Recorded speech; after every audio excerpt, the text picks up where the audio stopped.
बिस्मिल्लाहिर्रहमानिर्रहीम। अस्सलाम वालेकुम स्टूडेंट्स, कैसे हैं आप? मैं हूं तहमीना वकील और आज हम बीएससी ऑर्गेनिक केमिस्ट्री का 26 लेक्चर स्टार्ट कर रहे हैं which is about the column chromatography. हमने क्रोमेटोग्राफी वाला पोर्शन स्टार्ट किया हुआ है जिसमें डिफरेंट टाइप्स ऑफ क्रोमेटोग्राफी जो है वो डिस्कस की गई हैं। फ़र्स्ट हमने स्टार्ट किया था about the paper chromatography, then thin layer chromatography, and now we are moving towards the column chromatography which is the third type।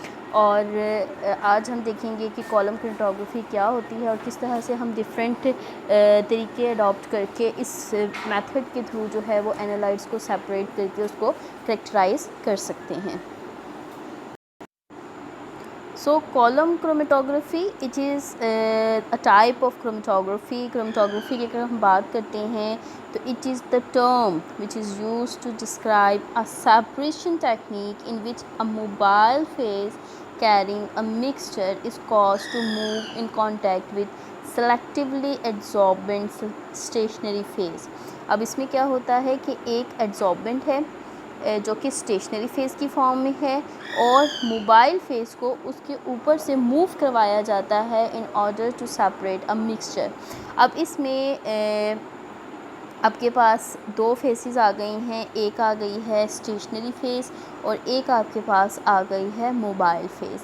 चाहे किसी भी तरह की क्रोमेटोग्राफी हो उसमें ये दोनों फेसेस लाजमी होती हैं। तो डिफरेंट काइंड ऑफ क्रोमेटोग्राफी है जिसमें कि depending upon the type of mobile phase and the stationary phase हमारे पास डिफरेंट टाइप की सेपरेशन टेक्निक्स आती हैं। So column chromatography it is a type of adsorption. यह मैंने जब स्टार्ट में आपको क्रोमेटोग्राफी स्टार्ट की थी तो मैंने उसमें आपको बताया था कि देयर आर टू टाइप्स। एक आपके पास होती है एडजॉर्प्शन जिसमें कि जो आपकी स्टेशनरी फ़ेज़ है वो सॉलिड होती है, ठीक है, और दूसरी होती है पार्टीशन। पार्टीशन वो होती है जिसमें स्टेशनरी फ़ेज़ लिक्विड होती है। सो column chromatography it was first developed by the American chemist D.T. Day in 1900 and then the work was published in a journal, ठीक है। और इसके बाद जो है वो एक बॉटनिस्ट था 1906 में, उसने इसी एड्जॉर्प्शन कॉलम को यूज़ करके डिफरेंट प्लांट पिगमेंट्स को सेपरेट किया था। अब आपके पास कॉलम क्या है, ये देखिए, ये एक कॉलम है, ठीक है। It is just like burette. अगर आपने कभी एसिड बेस टाइट्रेशन की हो तो उसमें जो ब्यूरेट होता है बिल्कुल उसी तरह से है। इसमें सबसे ऊपर जो है पहले कॉलम के अंदर स्टेशनरी फ़ेज़ को पैक किया जाता है, then the sample it is introduced on the top और फिर जैसे जैसे मोबाइल फ़ेज़ मूव करेगा वैसे वैसे ये देखें ये जो कंपोनेंट्स हैं ये सेपरेट होते जाएंगे और with the passage of time you get a separate fraction of the analyte. So column chromatography it is one of the most useful method for the separation and the purification of both solid and liquids। It is a solid liquid technique. Solid liquid कैसे है कि जो stationery phase है वो solid है और जो mobile phase है वो लिक्विड है। सो स्टेशनरी फ़ेज़ सॉलिड होने की वजह से इट इज़ एड्जॉर्प्शन टाइप और मोबाइल फ़ेज़ लिक्विड है वो उसके ऊपर से मूव करेगा एंड देन इसका प्रिंसिपल क्या आ जाएगा, it is based on the principle of adsorption. ये मैंने आपको फर्स्ट लेक्चर में बताया था कि एड्जॉर्प्शन क्या होता है। Adsorption is a chemical bonding between the surface and the analyte. ये सरफेस फिनोमेना है, due to different chemical bond formation surface पे आके वो केमिकली अट्रैक्ट करते हैं। सो इसमें जिन मिक्सचर ऑफ कंपोनेंट्स को कि किस प्रिंसिपल्स पे काम कर रहा है column chromatography, that is a mixture of component, it is dissolved in mobile phase, is introduced in the column and then the component move depending upon their relative affinities। अब ये relative affinities क्या है? relative affinities is actually the bonding of an analyte with the stationary phase and with the mobile phase। so ये आपके पास different तरह के column show किए गए हैं। एड्जॉर्प्शन कॉलम क्रोमेटोग्राफी में जो एड्जॉर्बेंट है, एड्जॉर्बेंट क्या है, इट इज़ स्टेशनरी फेज़, उसको ग्लास कॉलम के अंदर पैक किया जाता है and then a solvent, solvent क्या है, मोबाइल फेस, उसको ऊपर से इंट्रोड्यूस करवाया जाता है and then it slowly move through the packed column. और जब सॉल्वेंट उसके अंदर से बाहर, उस पूरे कॉलम में से गुज़र के बाहर आएगा, तो तब उस सॉल्वेंट को हम कहेंगे इलुएंट। ठीक है, तो इलुएंट क्या है, it is actually a solvent, a mobile phase which pass through the whole column and came out. अब ये देखिए, ये आपके पास जो हैं वो दो डिफरेंट तरह के कॉलम शो किए हुए हैं, चाहे ये ऊपर से बल्ब शेप का है चाहे स्ट्रेट है। It is just like burette. ये देखें, यह आपके पास इस तरह से ग्लास की ट्यूब होती है, नीचे से स्टॉपर लगा हुआ होता है। हम इसके अंदर सॉलिड जो स्टेशनरी फेस है उसे पैक करते हैं और फिर उसके अंदर जो है वो मोबाइल फेस को और मिक्सचर को इंट्रोड्यूस करवाया जाता है। So a compound attracted more strongly by the mobile phase, जो जिसकी अफिनिटी, अब रिलेटिव अफिनिटीज़ की बात है इसमें सेपरेशन की, तो वो कंपाउंड जिसकी रिलेटिव अफिनिटीज़ मोबाइल फेस के साथ है वो कॉलम में स्ट्रॉन्गली मूव करेगी और वो नीचे की तरफ होंगे। अब ये कॉलम है, ये डेवलप हो रहा है, तो वो कंपोनेंट जो मोबाइल फेस के साथ ज़्यादा अफिनिटेड हैं दे विल इल्यूट फर्स्ट, वो सबसे पहले जो हैं वो बाहर रहेंगे, उनकी सबसे नीचे बैंड बनेगा। और वो कंपाउंड्स जो कि स्टेशनरी फेस के साथ सबसे ज़्यादा स्ट्रॉन्गली बॉन्ड बना रहे हैं उनका बैंड ऊपर प्रोड्यूस्ड होगा। तो ये अफिनिटी पे है। तो अब कंपाउंड की पोलैरिटी चेक कर सकते हैं, स्टेशनरी फेस और मोबाइल फेस की पोलैरिटी चेक कर सकते हैं। पोलर पोलर से अट्रैक्ट होगा, नॉन पोलर से अट्रैक्ट होगा। So a compound which is strongly attracted by a mobile phase, it moves rapidly and then it eluate first, और जो स्टेशनरी फेस के साथ है वो वहीं रह जाएगा और वो सबसे एंड में eluate आउट होगा। तो अब हम इसके एक्सपेरिमेंटल एस्पेक्ट्स देखते हैं। अभी तक हमने इंट्रोडक्शन देखा कि कॉलम क्रोमेटोग्राफी क्या होती है और किस तरह से डिफरेंट तरह से हम इसको कर सकते हैं। तो अब हमारे पास क्या है, एक्सपेरिमेंटल फैक्ट्स में सबसे पहले है एड्जॉर्बेंट्स। एड्जॉर्बेंट्स जो स्टेशनरी फेस है, नॉर्मली जो इसके लिए एड्जॉर्बेंट यूज़ किए जाते हैं वो कॉलम क्रोमेटोग्राफी में है silica, alumina, calcium carbonate, calcium phosphate, magnesia in the starch. These are some adsorbent जिसको यूज़ करते हैं और इसमें सबसे ज़्यादा जो यूज़ किया जाता है वो है alumina which is suitable for less polar compounds. इसके अलावा अगर हमने सिलिका जेल को पैक करना है then silica gel is used for polar functional groups. तो आपके पास दो तरह के मतलब आ जाते हैं components. If the components they are polar तो तब हम यूज़ करेंगे एलुमिना को एज एन एब्जॉर्बेंट और उससे पैकिंग करेंगे। But if the mixture they are non polar तो उस केस में हम सिलिका जेल उससे जो है वो पैकिंग करेंगे and silica is used as an absorbent. अब जो एब्जॉर्बेंट यूज़ हो रहा है कॉलम क्रोमेटोग्राफी में उसको कुछ क्राइटेरिया है, उसके कुछ करेक्टरिस्टिक्स हैं जिसको फुलफिल करना ज़रूरी है। सबसे पहले क्या है कि जो पार्टिकल साइज़ हैं they should be spherical in shape and they are uniform in size, मतलब वो गोल गोल हों, मतलब बहुत ज़्यादा बड़े भी नहीं लेकिन स्मॉल साइज़ के शेप, एक यूनिफॉर्म शेप और साइज़ के हों। दूसरा, उनकी मैकेनिकल स्टेबिलिटी हाई हो, मतलब मैकेनिकल एब्रेशन से और उससे वो को विथस्टैंड कर सके। तीसरा, दे शुड बी केमिकली इनर्ट, मतलब वो केमिकली रिएक्ट ना कर जाएं। फिर it should be suitable for the separation for wide variety of compound, मतलब ये नहीं है जैसे हमने कहा सिलिका या एलुमिना तो जितने नॉन पोलर हैं वो सेपरेट आउट हो जाएंगे विद एलुमिना और जो पोलर हैं वो जो पोलर हैं वो सेपरेट आउट हो जाएंगे लेस पोलर विद एलुमिना और जो पोलर हैं वो हो जाएंगे विद सिलिका। आई थिंक मैंने लास्ट स्लाइड में थोड़ा रिवर्स कर दिया, सॉरी फॉर दैट। अच्छा, इसमें क्या है, क्या हमारी सेपरेशन होनी है तो हमने ऐसा सेपरेटिंग मटेरियल या एड्जॉर्बेंट यूज़ करना है जो कि लार्ज वैरायटी ऑफ कंपाउंड्स को सेपरेट कर सके।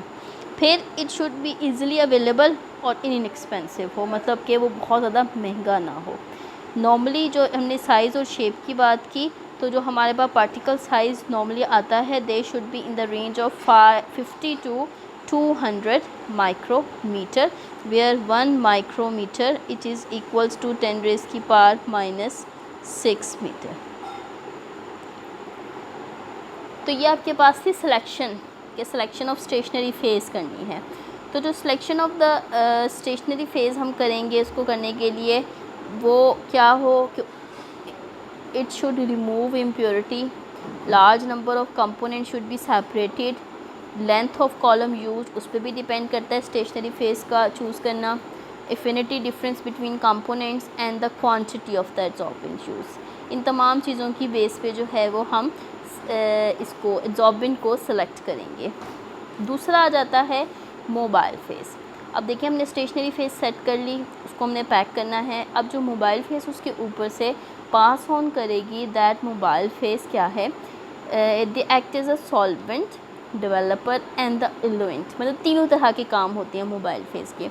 ये एज अ सॉल्वेंट भी एक्ट कर रहा है, एज अ डेवलपर भी एक्ट कर रहा है और इलुएंट भी एक्ट कर रहा है। तो मोबाइल फेज़ का क्या काम है कि डेवलपिंग एजेंट है, मतलब उससे क्रोमेटोग्राम डेवलप हो रहा है। इसके अलावा हमने जो सैंपल इंट्रोड्यूस करना है उसको भी हमने मिक्सचर को मोबाइल फेज़ के अंदर डिज़ोल्व करना है, तो डेवलपिंग एजेंट के तौर पे और एज ए इलुएंट प्योर कंपोनेंट को कॉलम से बाहर रिमूव करने के लिए ये तमाम के तमाम इसके फंक्शंस आ जाते हैं। तो जब हमने ऐसी चीज़ देखनी है जिसके इतने मल्टी फंक्शनल हो और सॉल्वेंट के तौर पे भी, डेवलपर के तौर पे भी, इलुएंट के तौर पे भी उसने तमाम काम करने हैं, तो उसके लिए उसको चूज़ करना बहुत ज़्यादा ज़रूरी है। So the choice of the solvent is depends upon the solubility characteristic of the mixture. So solvent ऐसा हो कि वो जितने भी लो बॉइलिंग पॉइंट हैं कंपोनेंट्स उनको अपने अंदर डिज़ोल्व कर ले लो बॉइलिंग पॉइंट्स पे, जिसकी वजह से उनकी जो रिकवरी है वो पॉसिबल हो सके। इसके अलावा जो है वो एड्सॉर्प्शन क्रोमेटोग्राफी में हम पोलैरिटी फैक्टर भी देखते हैं कि पोलैरिटी उसकी मैचेबल हो। इसमें हम डिफरेंट मोबाइल फेज़ यूज़ करते हैं। इसके लिए फिर इंक्रीजिंग ऑर्डर, आपके पास एक ऑर्डर ऑफ पोलैरिटी है वो चेक किया जाता है, जिसमें कि आ जाता है पेट्रोलियम एथर, ये नॉन पोलर्स की तरफ हैं, ठीक है, और ये वाटर की तरफ जा रही हैं तो ये पोलर है। तो petroleum ether less polar, then carbon tetrachloride less polar, then cyclohexane less polar, then ether which is less polar, then acetone, then benzene, then toluene, then esters and then water. तो ये आपके पास order आ जाता है। इस order की basis पे हम solvent choose करते हैं in the increasing order of their polarity. अब ये सॉल्वेंट हम या तो एक सिंगल सॉल्वेंट यूज़ करेंगे या in order to match the polarity we use a mixture of solvent, जैसे कि हमने थिन लेयर में और पेपर क्रोमेटोग्राफी में यूज़ किया था।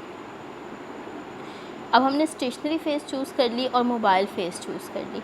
अब जिस कॉलम के अंदर ये सारा काम होना है उस कॉलम के क्या करेक्टरिस्टिक्स हैं। The main function of all the column is to support the stationary phase, ये इसका मेन फंक्शन है, ठीक है। तो जो कॉलम का मटेरियल है वो अच्छी क्वालिटी का होना चाहिए, न्यूट्रल ग्लास होना चाहिए, ठीक है, क्योंकि उसी के अंदर मोबाइल फेज़ है, उसी के अंदर स्टेशनरी फेज़ है।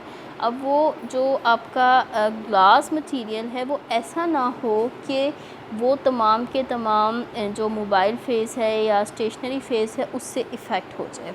सो इसके लिए हम ऑर्डिनरी ब्यूरेट को भी यूज़ कर सकते हैं, because the ordinary burette it is also made up of sodium borate glass, जो कि हाई क्वालिटी ग्लास होता है। तो उसकी भी सेम डायमेंशंस है, लेकिन उसकी थोड़ी लेंथ ज़्यादा हो जाती है, इसलिए माइट भी इशू आए, लेकिन आप उसे यूज़ कर सकते हैं। फिर कॉलम डायमेंशंस क्या हैं, लेंथ और डायमीटर की रेशो 10:1 की जो लेंथ है अगर 10 टाइम्स है तो डाया उसका 1 होना चाहिए। ये एक रेशो हो सकती है या 30:1 या 100:1। तो ये आपके पास जो है वो कॉलम डायमेंशंस हैं, मतलब उसके हिसाब से आपके पास डाया छोटा होता जाएगा, पतला होता जाएगा। इसमें various accessory are attached to the top and bottom of the column for the maintenance of the elution process. अब जो लेंथ है कॉलम की वो डिपेंड करती है डिफरेंट कंपोनेंट्स पे कि हमने किस तरह की सेपरेशन कैरिड आउट करनी है। अब इसमें क्या है कि नंबर ऑफ़ कंपाउंड्स जो सेपरेट करने हैं, टाइप ऑफ एब्जॉर्बेंट्स जो यूज़ करना है, क्वांटिटी ऑफ द सैंपल के स्मॉल अमाउंट ऑफ सैंपल है तो you should use small length, ठीक है। अगर लार्ज अमाउंट ऑफ सैंपल है तो you should use the long length column. इसके अलावा affinity of the compounds towards the absorbent use. So better separation with B obtain with a long narrow column, मतलब आपके पास column long हो और पतला हो तो उससे गुड सेपरेशन प्रोड्यूस्ड होती है, क्योंकि शॉर्ट थिक कॉलम जो है उसमें नंबर ऑफ़ प्लेट्स ज़्यादा बनेंगी और वो एक दूसरे के अंदर मर्ज हो जाएंगी, जबकि लंबे में और नैरो में जो बैंड्स बनेंगे वो एक दूसरे से वेल सेपरेटेड होंगे और उनको अलग करना ईजी हो जाता है। अब हमने कॉलम को प्रिपेयर करना है। अब कॉलम को प्रिपेयर कैसे करते हैं?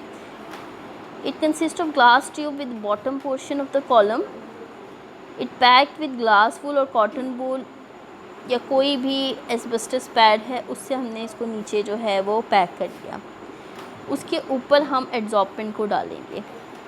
After packing a paper disc kept on the top so that the absorbent layer is not disturbed during the introduction of sample और मोबाइल फेस। मतलब ये जो आपने ऊपर यहाँ पे जब एड्जॉर्बेंट पैक्ड हो जाता है तो एड्जॉर्बेंट के ऊपर एक पेपर रख के उसे हल्का सा प्रेस किया जाता है ताकि वो बिल्कुल सेम लेवल पे रहे। अब इसको फिलिंग करने के हमने फिलिंग करनी है नीचे वॉल ग्लास वूल लगा के, एड्जॉर्बेंट डिस्क लगा के, ठीक है। तो जो पैकिंग करनी है वो दो तरीके से हो सकती है। एक तो हम ड्राई पैकिंग करें, ड्राई फिलिंग करें, मतलब जो एड्जॉर्बेंट है उसे ड्राई फॉर्म में लें और पैक कर लें। दूसरा वेट पैकिंग करें या वेट फिलिंग करें, मतलब कि उसकी हल्की सी सॉल्वेंट डाल के स्लरी सी बना लें, पेस्ट सा बना लें। तो ये दोनों तरीके हम यूज़ कर सकते हैं, ठीक है। तो before filling with stationary phase आपने कॉटन या ग्लास वूल लाजमी रखना है और उसको यूनिफॉर्मली फिल करना है। किसी भी तरीके से आप इसको फिल अप कर सकते हैं। अब इसमें अगर हम ड्राई पैकिंग टेक्निक करेंगे तो एड्जॉर्बेंट जो है it should pack in column in dry form.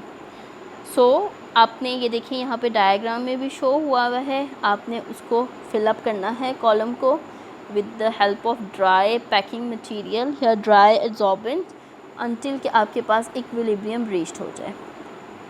अब इसके डीमेरिट्स क्या हैं ड्राई फिलिंग के अक्सर एयर बबल्स जो हैं वो इंट्रैप्ट हो जाते हैं between mobile phase and stationary phase.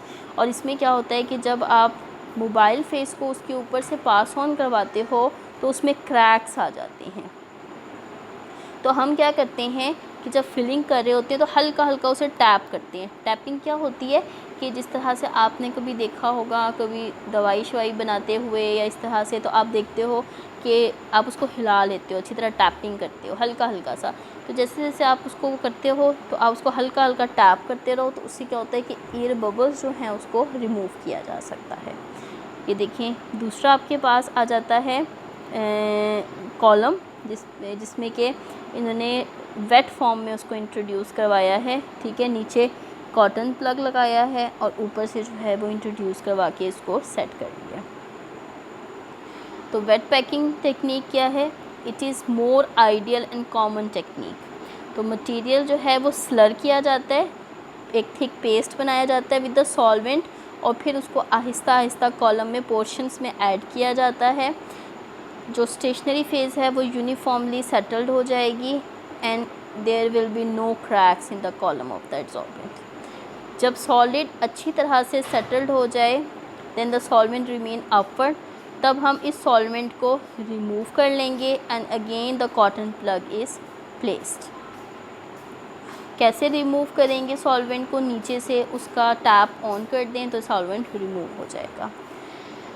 अब आपका कॉलम जो है वो तैयार हो गया है for the introduction of the sample, ठीक है। आपने कॉलम पैक कर लिया है, वो किसी भी मेथड से हो सकता है, ड्राई से या वेट से। Now the sample which is usually a mixture of component it is dissolve in minimum quantity of mobile face. उसको पहले आप अलग से मोबाइल फेस सेट करें और उस मोबाइल फेस के अंदर जो है वो उसको डिज़ोल्व कर लें। Then the entire sample is introduce into the column at once and get absorb on the top portion of the column. अब ये देखें, यहाँ पे इन्होंने इसको इंट्रोड्यूस करवाया है और ये ऊपर वाले पोर्शन में ये मिक्सचर जो है वो एब्जॉर्ब हो गया है।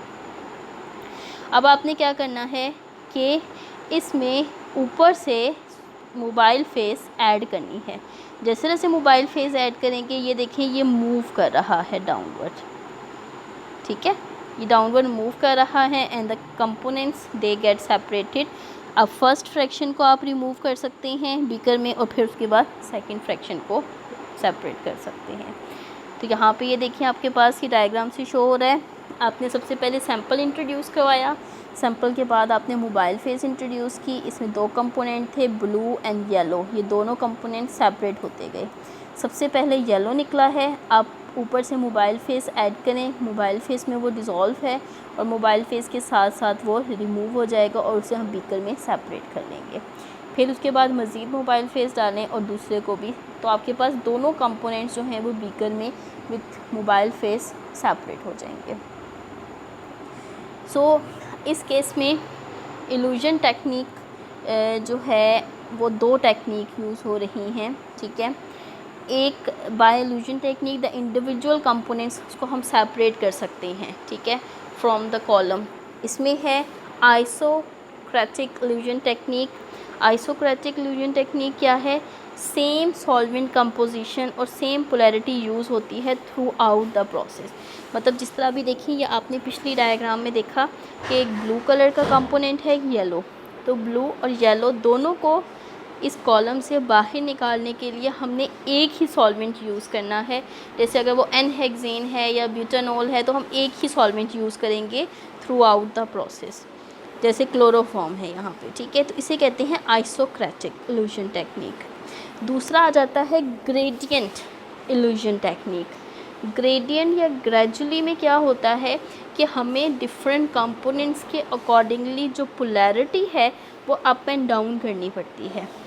तो अगर हाई पोलैरिटी के सॉल्वेंट्स हैं तो उसके लिए high elution strength during process use करनी पड़ेगी।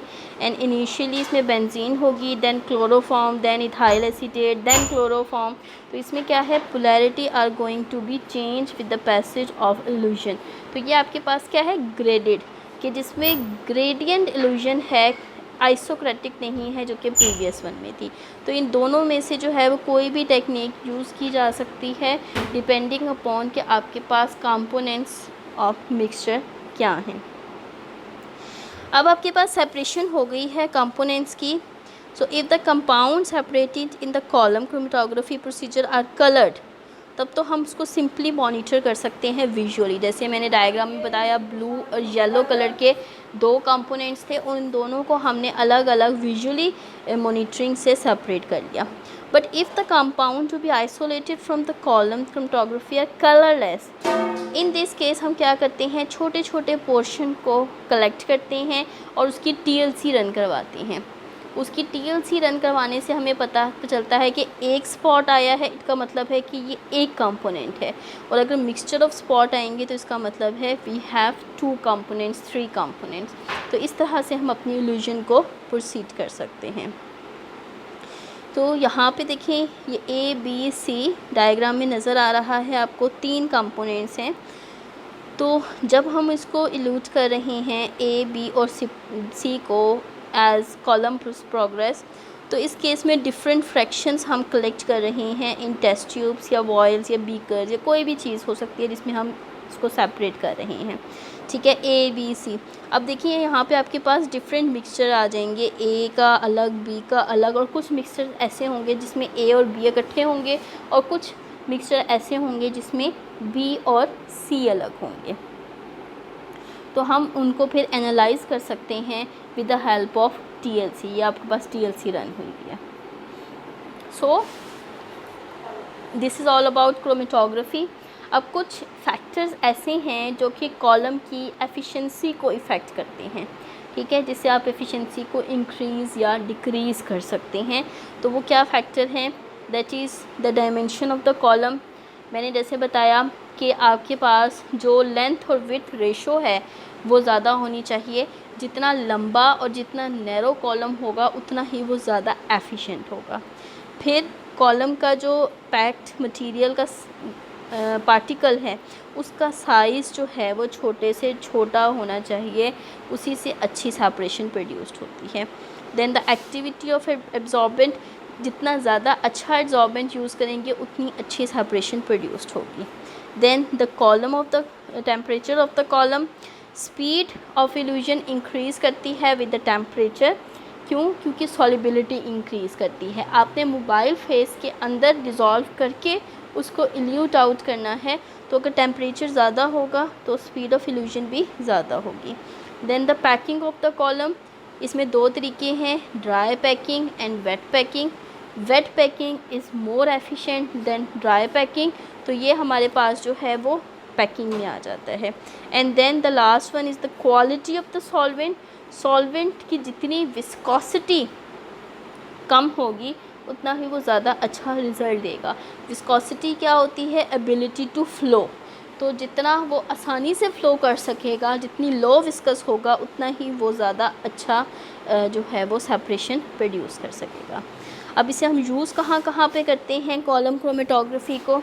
इसको यूज़ किया जाता है for the separation of mixture of compounds, for the purification process. अगर आपके पास 2 या 2 से ज़्यादा कंपोनेंट्स हैं, उनको प्योरीफाई करने के लिए, एक्टिव कॉन्स्टिट्यूएंट्स हैं उनको आइसोलेट करने के लिए, ड्रग्स हैं, ठीक है, उसकी एस्टिमेशन करने के लिए, then the determination of primary and secondary glycosides in leaf, and then the separation of diastereomers. तो ये तमाम की तमाम जो हैं वो एप्लीकेशंस हैं, ठीक है। तो हमने देख लिया कि कौन से फैक्टर इफ़ेक्ट करते हैं and what are the application.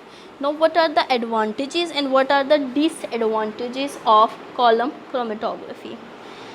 Advantages क्या हैं कि इससे हम किसी भी तरह का मिक्सचर जो है उसको सेपरेट आउट कर सकते हैं, ठीक है, किसी भी क्वांटिटी ऑफ मिक्सचर को सेपरेट आउट कर सकते हैं। और इसके अलावा हमारे पास जो मोबाइल फेज़ है उसकी बहुत वाइडर रेंज है, आप काफ़ी तरह के मोबाइल फेज़ को यूज़ कर सकते हैं, ठीक है। Automation is possible. डिसएडवांटेज क्या होते हैं कि टाइम बहुत ज़्यादा लग जाता है इसमें, क्योंकि आपने पूरी मोबाइल फेज़ को इसके अंदर से रन करवाना है, तो जब मोबाइल फेज़ रन होगी तो उसमें टाइम लगेगा। इसके अलावा मोबाइल फेज़ लार्ज क्वांटिटी में चाहिए, क्योंकि जब तक तमाम कंपोनेंट्स इल्यूट आउट नहीं हो जाते उस वक्त तक आप उसको रन करवाते रहेंगे। And automation makes the technique more complicated and expensive, के ज़ाहिर है वो ख़ुद से हो रहा है तो ये एक्सपेंसिव हो जाएगी। So these all are the advantages and disadvantages. So this is all about column chromatography. Hopes वो तमाम पॉइंट्स आपको क्लियर होंगे। कोई प्रॉब्लम हो then you can ask me. तब तक के लिए अल्लाह हाफ़िज़।